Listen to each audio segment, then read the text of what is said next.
오늘 본문 내용은 좀 길지만 하나의 주제를 우리에게 주고 있습니다. 중심 단어는 구원입니다. 구원. 이 구원은 결론을 미리 말씀드리면은 사람은 절대로 할 수 없지만 하나님께서는 하실 수 있습니다. 이 구원을 본문에서 여러 가지 다른 표현을 사용하기도 합니다.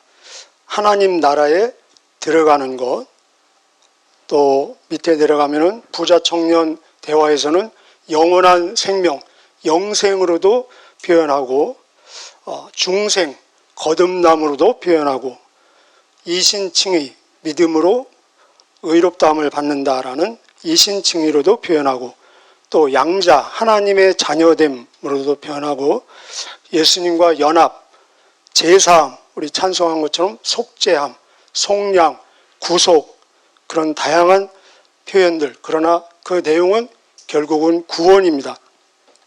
이 구원은 본인 나의 문제이기도 하지만 구원받은 사람은 반드시 사역자가 됩니다. 그러면 그 사역의 내용이 무엇이든지 교사가 됐든지 또 양육을 하든지 아니면 제자반에서 섬김을 하든지 전도를 하든지 상담을 하든지 무엇을 통해서 사역을 해도 결국은 직접 간접으로 구원과 관련이 있습니다. 그래서 이 사역자는 먼저는 본인의 구원, 더 나아가서 다른 사람을 잘 구원의 길로 인도하는 역할을 하기 때문에 구원을 잘 성경적으로 이해를 해야 될 것입니다. 근데 오늘 전체 내용은 한마디로 말하면은 어린아이와 같이 돼야 구원을 받는다. 이 말은 부자 청년 얘기를 통해서 어른이 될수록 구원받기가 어려워지겠죠. 그러면은 오늘 내용은 어린아이와 같이 돼야 구원을 받는데 여기서 말하는 어린아이와 같이 되는 것은 무엇을 의미하는가, 여기에 초점을 두시고 말씀을 받으시기를 바랍니다. 어린아이와 같이 되지 아니하면 많이 우리 사용하지요.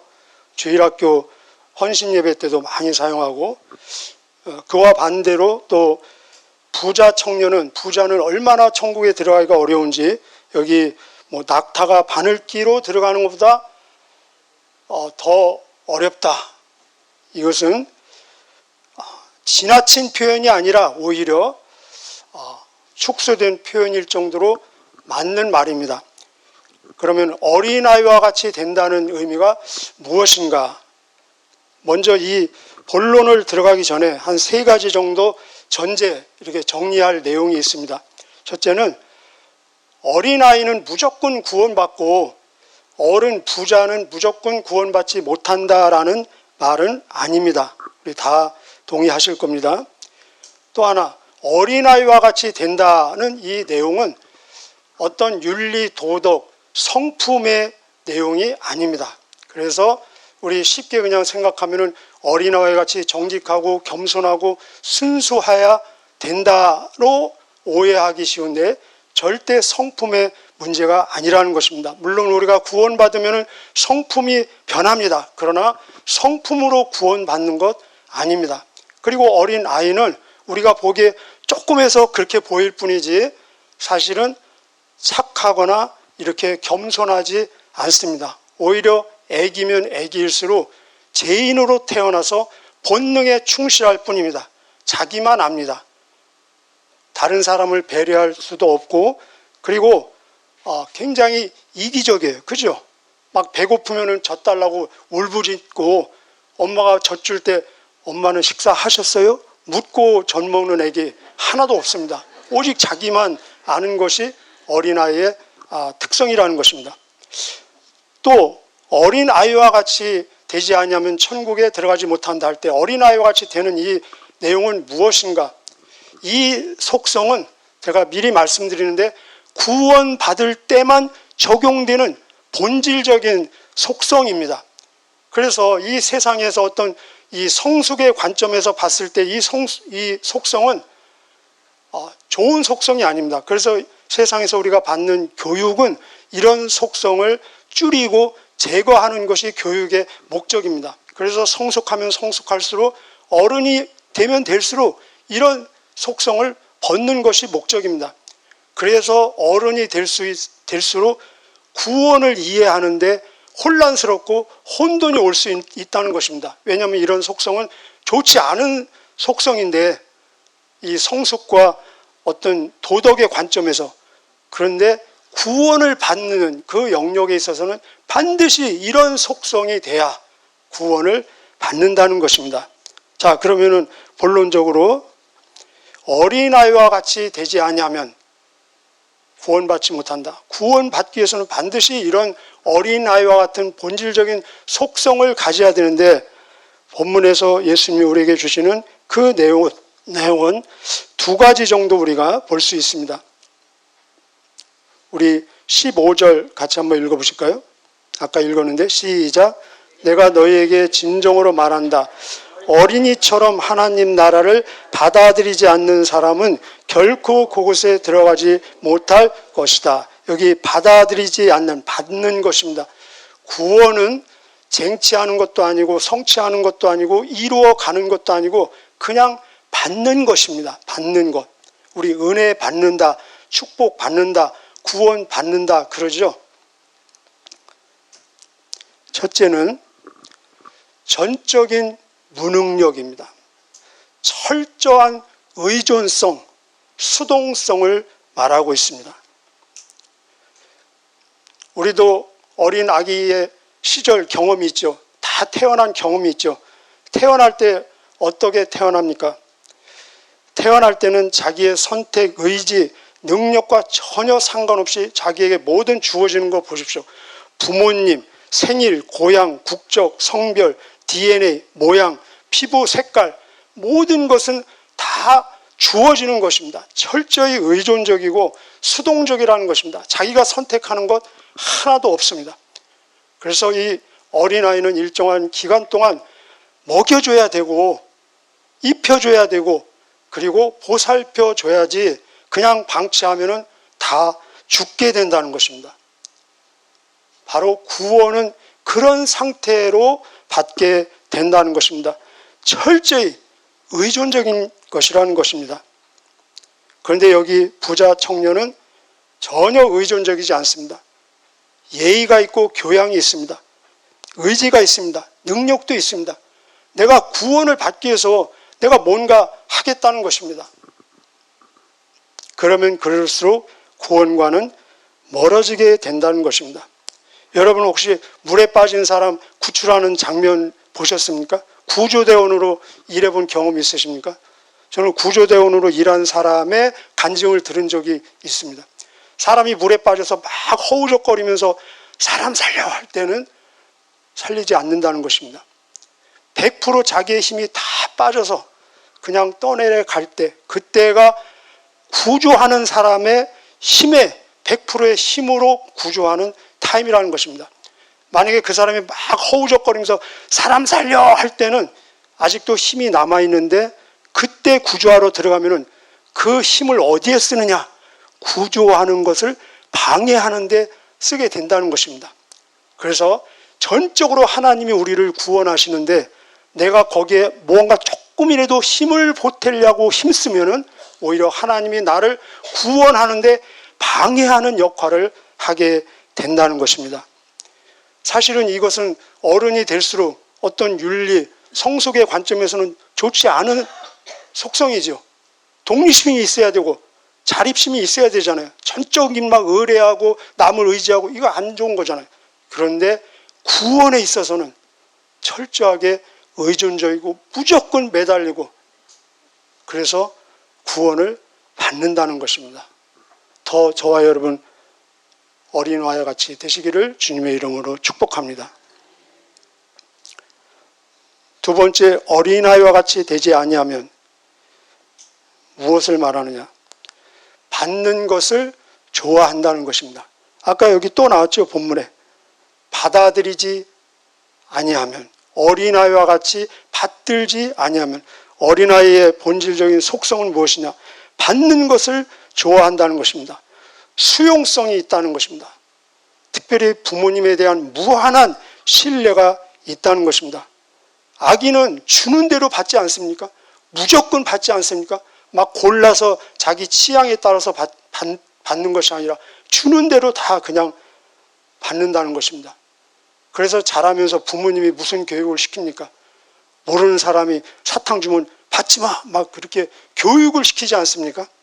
그래서 어린아이는 속기도 잘하고 유괴도 잘 당하는 모습을 볼 수 있습니다. 어린아이는 악이면 악일수록 부모에 대한 전폭적인 무한한 신뢰가 있다는 것입니다. 제가 아들이 하나인데 2살, 3살 때 어떤 놀이를 많이 했냐면 이 높은 데 세워놓고 저에게 몸을 던지면 제가 받는 그런 이 놀이를 많이 했습니다.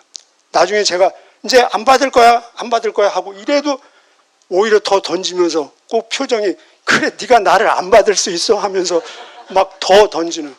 그런데 나이가 먹으면서 크면서 아빠를 이제 잘 안 믿더라고요. 여기 부자 청년은 굉장히 교양이 있죠. 예의가 있죠. 근데 지금 자기의 주장은 무엇입니까? 공짜로는 안 받겠다는 것입니다. 저와 여러분 공짜 좋아하십니까? 좋아하시죠. 그죠? 그런데 이상한 진리가 있습니다. 사람은 다 공짜를 좋아하는데 어른이 되면 될수록 의외로 잘 공짜로 주는 것을 못 받는다는 것입니다. 안 받는다는 것입니다. 우리 지금 하나님의 말씀을 지금 나누고 있는데 그냥 은혜도 무조건 막 받으면 피차 좋잖아요. 그죠? 그런데 잘 안 받는 분도 의외로 많이 있을 수 있다는 것입니다. 왜 어른들이 공짜를 좋아하면서도 의외로 잘 못 받는지 여러 가지 이유가 많이 있습니다. 어른이 되면 될수록 막 쌓이는 것이 많이 있지 않습니까? 그래서 미안해서 못 받고 예의가 너무 바라서 못 받고 자기 주관이 너무 분명해서 못 받고 또 어색해서 못 받고 의심스러워서 못 받고 자존심이 상해서 못 받기도 하고 자기 것이 너무 많아서도 못 받기도 하고 교만해서 못 받기도 하고 너무 겸손해서 못 받기도 하고 열등의식이 있어서 못 받기도 하고 체면 때문에 못 받기도 하고 이해가 안 돼서 못 받기도 하고. 여러분 혹시 그런 풍경 보셨습니까? 어디 갔다가 이제 다시 돌아갈 때 이 노잣돈 주잖아요. 노잣돈. 예의로. 노잣돈 주면은 그거를 막 결사적으로 안 받고 그래서 막 차를 타면은 차에다가 던져주는데 다시 창문을 열고 다시 막 안 받겠다고 돈을 땅바닥에 던지는 저는 그런 장면을 여러 번 봤어요. 막 서로 안 받겠다고 싸우는 거. 식당에 들어가면 서로 자기가 돈 내겠다고 막 싸우고 다른 사람이 냈는데 굳이 그것을 다시 취소하고 자기가 내는 그렇게 결사적으로 안 받는. 이상하지 않습니까? 그래서 예수님께서 이 부자 청년에게 나는 이 부자 청년은 어렴풋하게나마 영원한 생명, 영생의 가치를 알고 있습니다. 그래서 이렇게 부자임에도 불구하고 영원한 생명을 얻고 싶어 하는 것입니다. 그러나 문제는 무엇입니까? 그 값을 내가 지불하겠다. 난 돈이 있다. 지불하겠다는 것입니다. 그래서 예수님이 그래 네가 지불할 수 있느냐? 그러면 네 가지고 있는 모든 재산을 다 팔아서 가난한 사람을 주고 와라. 가난한 사람을 주고 나서도 영생을 받는 것이 아닙니다. 그때부터 시작하는데 이 청년은 시작도 못하고 돌아가잖아요. 시작도 못하고. 그러지 않습니까? 왜 구원이 공짜냐? 구원의 값이 무한대이기 때문에 그렇습니다. 무한대이기 때문에. 이 세상의 모든 것을 다 합해서 지불해도 한 사람의 구원을 살 수가 없습니다. 세상의 원리, 우리 하나님 나라 지금 계속 들어오시죠? 세상의 원리와 하나님 나라의 원리에 반대되는 개념이 하나 있는데 그것은 세상의 원리는 좋으면 좋을수록 비쌉니다. 그런데 하나님 나라의 원리는 좋으면 좋을수록 공짜입니다. 세상에 보십시오. 컴퓨터, 자동차, 아파트 좋으면 좋을수록, 성능이 좋으면 좋을수록 비싸지 않습니까? 그래서 부채보다 선풍기가 비싸고, 선풍기보다 에어컨이 비싸고, 그런데 에어컨 바람보다 더 좋은 천연 바람은 공짜입니다. 촛불보다 이 형광등이 비싸고, 형광등보다 더 좋은 햇볕은 공짜입니다. 그런데 바람이나 햇빛보다 더 좋은, 절대적으로 필요한 구원은 영원히 공짜라는 것입니다. 그래서 이것을 좀 교양 있게 다른 표현으로 표현하는 단어가 은혜고 믿음이고 선물이라는 것입니다. 은혜다, 믿음이다, 선물이다. 그거는 그냥 생활 용어로 표현하면 다 공짜라는 것입니다. 에베소 2장 8절 9절 너희는 그 은혜에 의해서 믿음으로 말미암아 구원을 받았나니 이것은 너희에게서 난 것이 아니요 하나님의 선물이라. 행위에서 난 것이 아니니 이는 누구든지 자랑하지 못하게 하려 함이니라 라고 말씀하고 계십니다. 우리 잘 아는, 아까 제가 말씀드렸죠. 부자가, 여기서 부자는 자기의 힘으로 구원받으려고 노력하는 사람을 얘기하고 있습니다. 부자가 하나님 나라에 들어가는 것은 낙타가 바늘기에 들어가는 것보다 더 어렵다. 제가 이것은 지나친 표현이 아니라 오히려 축소된 표현일 정도로 사실이다라고 말씀을 드렸죠. 여러분 한번 생각해 보시기를 바랍니다. 왜 이것이 사실인가? 자, 보십시오. 여러분 성막이나 성막기구, 뭐 물두멍이라든지 떡상, 또 언약궤 그런 거 잘 아시죠? 그런 것들은 이미 성경에 모양이라든지 크기, 규격화가 다 되어 있습니다. 그런데 바늘은 성경의 모양, 크기가 규격화되어 있지 않습니다. 그래서 이 바늘은 사람의 필요에 의해서 모양이나 크기를 만드는 것입니다. 그래서 저는 바늘에 대한 지식이 없기 때문에 한번 검색을 해보니까 지금 시중에 나와 있는 바늘 중에서 가장 적은 바늘기가 0.03mm, 사람이 손으로 낄 수 없는, 주로 이것은 정밀 수술할 때 사용한다고 합니다. 여러분 의사가, 간호원이 막 수술하다가 바늘기 이렇게 끼면은 그거 웃기잖아요. 그죠? 그래서 이런 바늘은 이미 제품으로 나올 때 이미 실이 꿰어서 같이 나온다고 합니다. 그런데 가장 큰 바늘기는 무슨 막 털실, 그런 공예품, 또 이 가죽 제품을 수선하는데 여러 두꺼운 실을 한 번에 넣는, 그래서 젓가락이 여러 개가 들어갈 정도로 귀가 큰 바늘도 좀 나와 있다. 이렇게 제가 검색을 해봤습니다. 만약에 막 이 낙타 허리만한 그런 밧줄, 동아리줄을 꿰야 되는 그런 바늘이 필요하면은 사람의 기술은 얼마든지 그런 바늘을 만들 수 있다는 것입니다.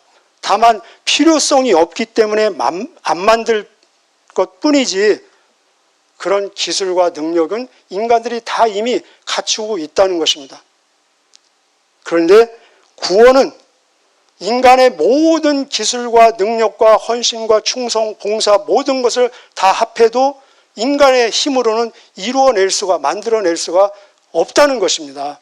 그런 의미에서 이 예수님의 말씀은 그냥 하는 말이 아니라 진짜 사실의 말씀이라는 것입니다. 여러분, 결론입니다.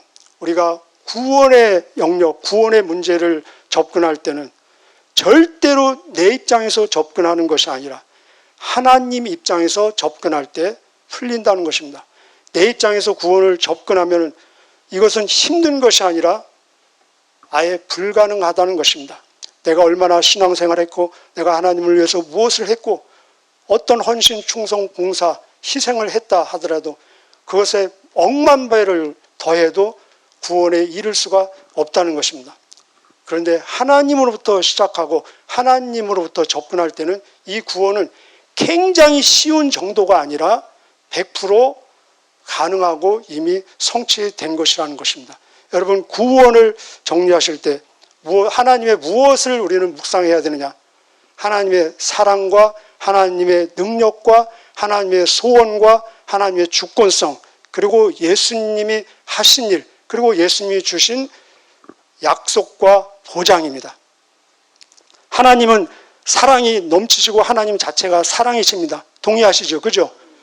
이런 사랑의 하나님이 전지전능, 세상을 창조하고 못할 것이 없는 전능하신 분입니다. 이런 사랑이 많고 전능하신 분이 저와 여러분을 포함한 모든 인류가 구원받기를 원하십니다. 그래서 디모데전서 2장 4절에 하나님께서는 모든 사람이 구원을 받아 진리에 이르기를 원하시느니라. 이런 전지전능하신 하나님께서 어떻게 구원받을 수 있는가? 그 구원의 조건을 스스로 만드셨습니다. 그러면은 모든 사람이 구원받기를 원하시는 하나님께서, 전능하신 하나님께서 구원의 조건을 만들었다면 얼마나 모든 사람도 다 받을 수 있는 조건의 영역 안에서 그 조건을 만들지 않겠습니까? 그리고 이 조건을 이미 다 내가 성취하는 것이 아니라 독생자 예수님을 이 땅에 보내셔서 그 조건을 예수님이 다 성취하게 하셨습니다. 십자가의 효력, 그리고 그 조건을 다 성취하신 예수님이 직접 약속하고 보장하십니다. 내가 너에게 영원한 생명, 영생을 주느니 너희가 영원히 결코 멸망하지 아니할 터이요 너희를 내 손에서 빼앗을 자가 아무도 없느니라. 이렇게 약속하십니다. 그래서 그냥 받는 것입니다. 오늘도 이 구원의 은혜와 능력을 더 누리시면서 혹시 하나님께서 기회를 주시고 감동을 주시면은 최소한 한 사람 이상에게 이 구원의 도리를 소개하는 복된 하루 저와 여러분 되시기를 주님의 이름으로 축복합니다. 기도하시겠습니다.